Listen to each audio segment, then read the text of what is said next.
Heroine Lavanya Tripathi mega hero Varun Tej ను ప్రేమించి పెళ్లి చేసుకున్న సంగతి తెలిసిందే. వరుణ్ తేజ్, లావణ్య త్రిపాఠి ఇద్దరూ కలిసి 2 సినిమాల్లో నటించారు.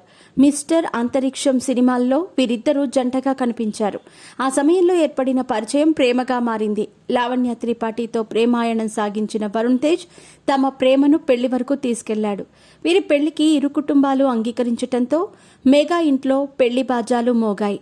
గతేడాది నవంబర్ 1న ఇటలీలో వరుణ్ తేజ్, లావణ్య త్రిపాఠిల పెళ్లిని మెగా ఫ్యామిలీ గ్రాండ్ గా సెలబ్రేట్ చేశారు. పెళ్లి తర్వాత వరుణ్ తన సినిమాలతో బిజీగా మారాడు. వరుణ్ ప్రస్తుతం మట్కా అనే సినిమాలో నటిస్తున్నాడు. ఇక లావణ్య త్రిపాఠి పెళ్లి తర్వాత చాలా సెలెక్టివ్ గా సినిమాలు చేస్తోంది. ఆమె ఇటీవలే మిస్టర్ పర్ఫెక్ట్ అనే వెబ్ సిరీస్ తో ప్రేక్షకుల ముందుకొచ్చింది. ఆ తర్వాత మరో సినిమాను ఇప్పటివరకు ప్రకటించలేదు. ప్రస్తుతం సినిమాలకు దూరంగా ఉన్న లావణ్య తన పర్సనల్ లైఫ్ ను ఎంజాయ్ చేస్తుంది. ఇక సోషల్ మీడియాలో యాక్టివ్ గా ఉండే లావణ్య తాజాగా అభిమానులతో ముచ్చటిస్తూ ఉంటారు. ఇదిలా ఉంటే లావణ్య త్రిపాఠి గురించి మెగా డాటర్ నిహారిక చేసిన కామెంట్స్ ఇప్పుడు వైరల్ అవుతున్నాయి. ఇంట్లో లావణ్య వదినే వంట చేస్తుందని నిహారిక చెప్పుకొచ్చింది. 24 గంటలు ఇంట్లోనే ఉంటుందని, అసలు బయటకు వెళ్లదని లావణ్య త్రిపాఠి గురించి చెప్పుకొచ్చింది. గంట ఉంటేనే నాకు పిచ్చిలేస్తుందని నిహారిక తెలిపింది.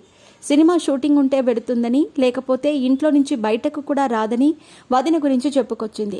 ఇక నిహారిక విషయానికొస్తే ఆమె ఇటీవల నిర్మాతగా మారి కమిటీ కుర్రాళ్లు సినిమాను తెరకెక్కించారు.